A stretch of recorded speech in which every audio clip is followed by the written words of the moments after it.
Am I the a-hole for what I, 24 male, said to my sister, 27 female, about minding her business? This happened a while ago and I'm still getting grief for it. So I think I know your answer, but maybe some explanation will help. So, around 6 months ago, my fiancée, who I was with for around 7 years, but were friends before that, left me because she realized she never loved me and that I was holding her back.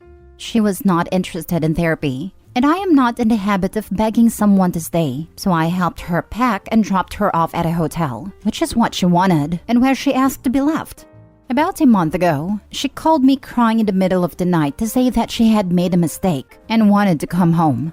I had promptly hung up on her because I also firmly believe in the rule, don't let them tell you they don't want you more than once.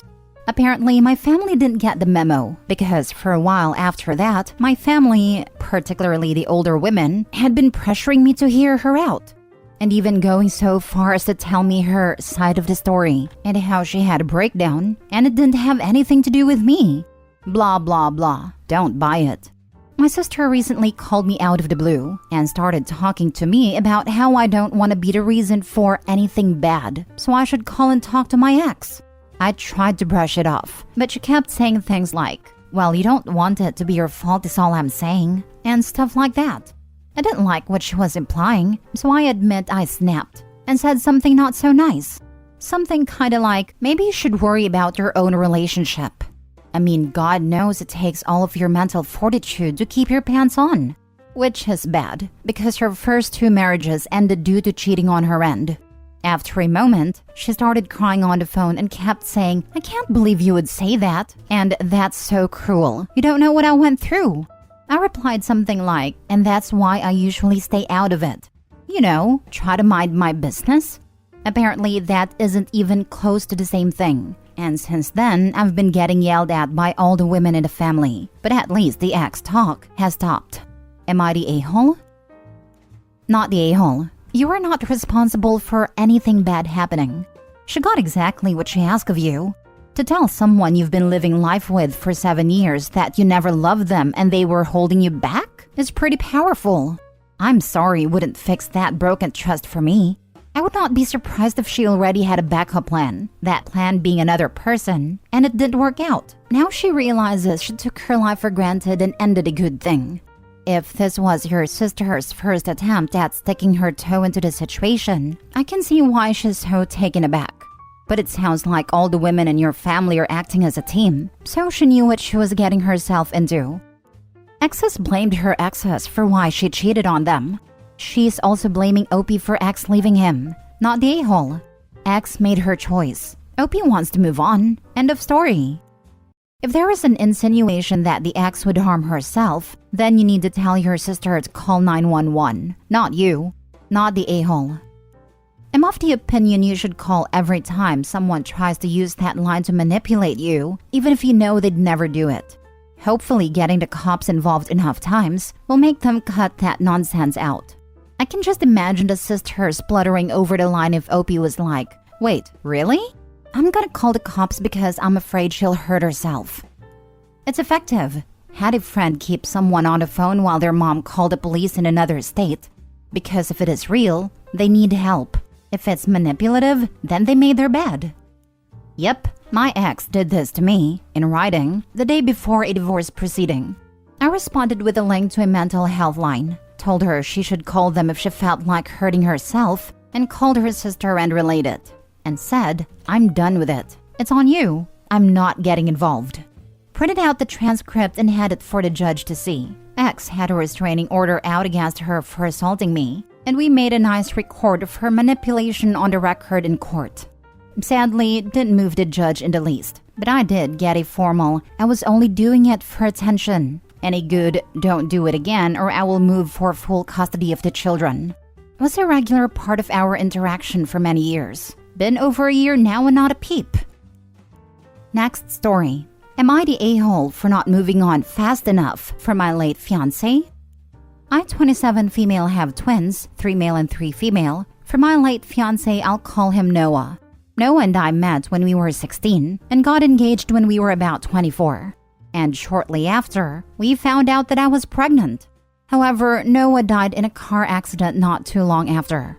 This wrecked me and both of our families, since we had been together for so long, and they had watched us grow up together.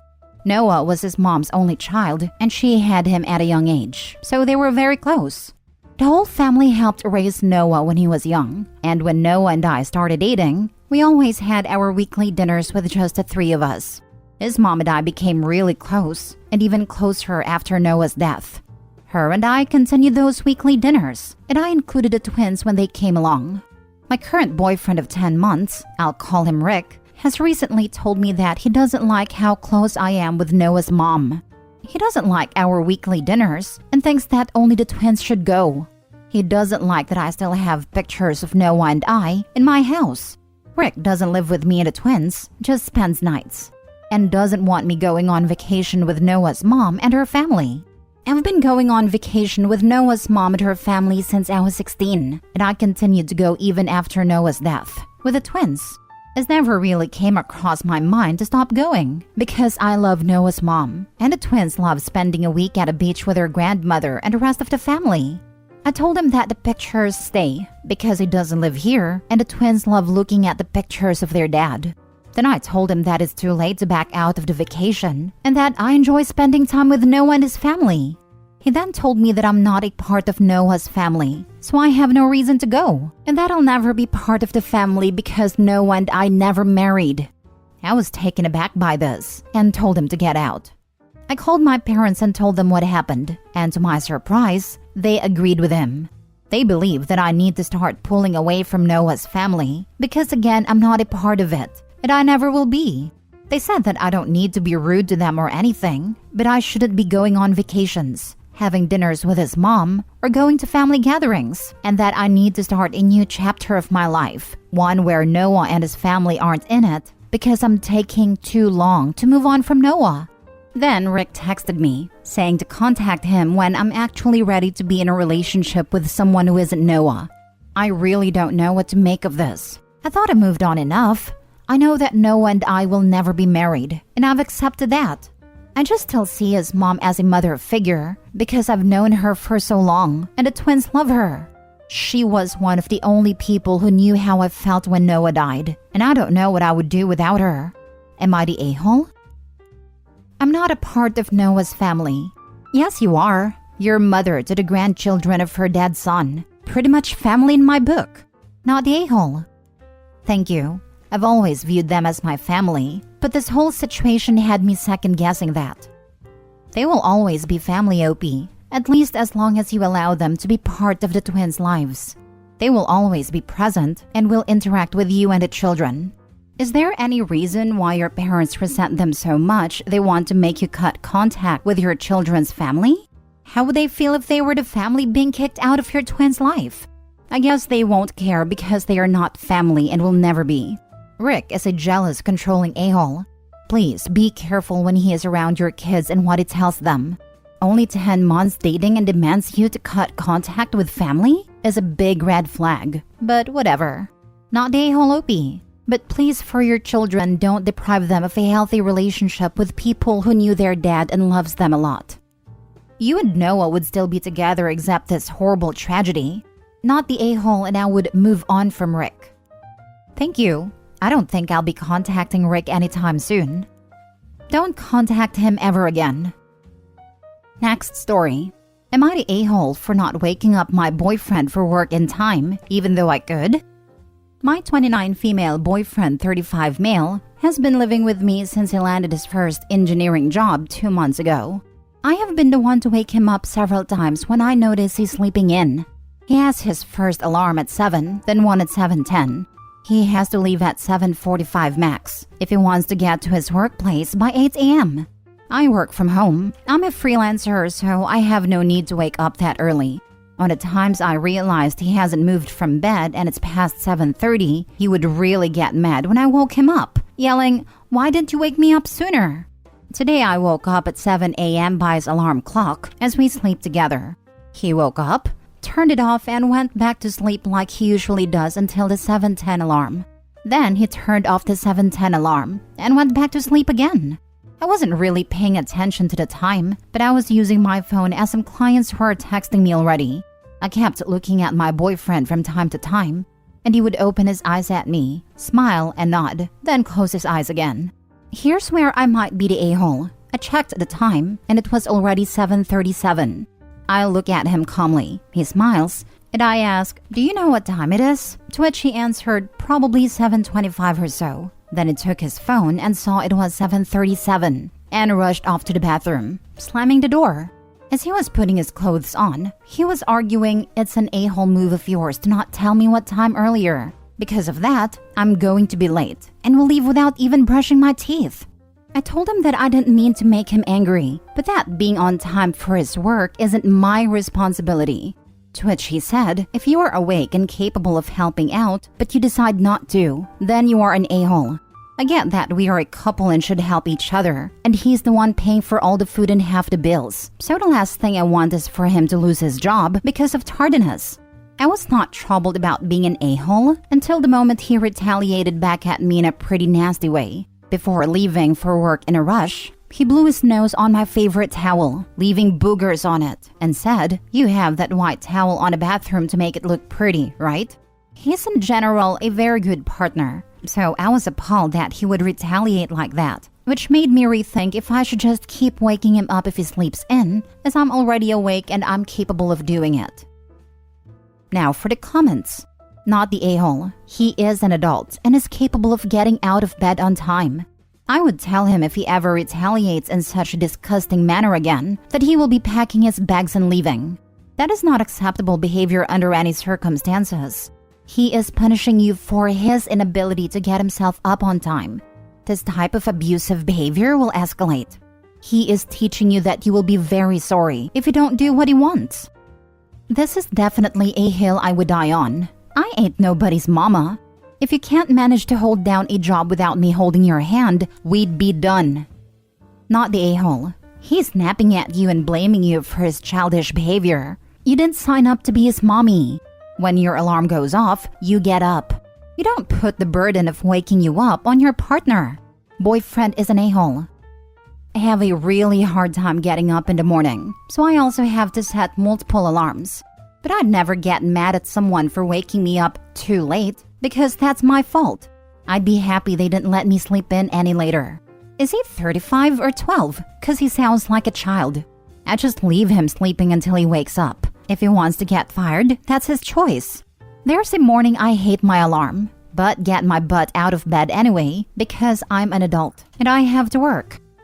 Even my 6-year-old wouldn't retaliate this way. He has no respect for her. Last story. Am I the a-hole for letting my pregnant fiancée think I'm cheating on her? My fiancée Jen is insecure right now, given that she's 32 weeks pregnant. I still think she's beautiful no matter what, but telling her that makes no difference. Now, for the past 6 years, we have been basically inseparable. I actually enjoy her company, to a point of me not really enjoying going out without her. She's fun, and she makes my night way better by having her around. We also are very open with communication and we aren't blind, so we will 100% tell each other when we find someone else attractive. Well, given this detail, I may have messed up a bit, because I told Jen that I thought my buddy's girlfriend was gorgeous and had nice hips. That is not an uncommon comment for the record. It was merely bad timing because she's pregnant and insecure. I shouldn't have said anything, but again, we have always talked like this to each other, so I just wasn't thinking. I mean, just 2 months ago, she pointed out some very attractive man and said he has arms that could toss her around a bedroom. Lol. Neither of us act on anything like this. It's all talk, and sometimes leads to extra spicy time. That's all. But anyways, I made a comment about my buddy's girlfriend and she agreed with me at first, but it soon fell apart.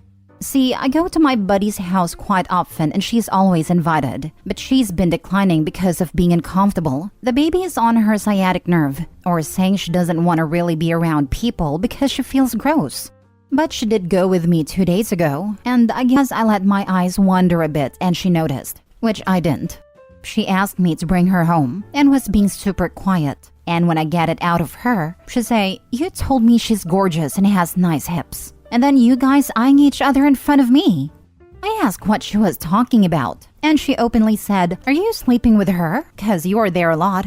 So I said, "Don't be silly. Of course not." I drop her off. She tells me to go have fun, so I go back.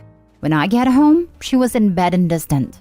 I ask what's wrong, and she said, "You just left me here thinking you are cheating, and go back to hang out with her with zero qualms. She wasn't there when I got back." I said, "You told me to go back and have fun, babe. I didn't realize you were serious." She says, "As if you didn't realize I was serious," and turns to go to bed. Now I'm feeling incredibly stupid, but I don't even know what to say to her. It's tense in my house. Am I the a-hole? I'm gonna give you a life pro tip from someone who's been married for 15 years. When she says, "Do what you want to do or go have fun," it's not giving permission. It's a dare. Partner, go have fun. Narrator, sensing danger. The man absolutely does not go and have fun. It was indeed a trap, one that only the most unwary would fall into. My dude, if your wife's upset, prioritize making her not upset, especially when she's pregnant with your child. I drop her off. She tells me to go have fun, so I go back there. When I got home, she was in bed, distant. I said, "You told me to go back and have fun, babe. I didn't realize you were serious." Are you serious right now? I truly can't tell. She's not mad at you because she's pregnant and insecure. She's both of those things right now, but that's not why she's mad. She's mad because she was upset. And instead of trying to make things better, you went back and prioritized your own fun. She told you to leave because your presence made her upset, but your absence would make her more upset. Learn these things. You're going to be a dad, so prioritize your family. You're the a-hole. Yeah, Opie. I would explain to her that you posted here and definitely learned some perspective, that you love her a bunch and you were being super dense and a moron. You two seem solid and comfortable with each other, so once she sees that you know your thought process was stupid, this would be salvageable. You're the a-hole. Do better.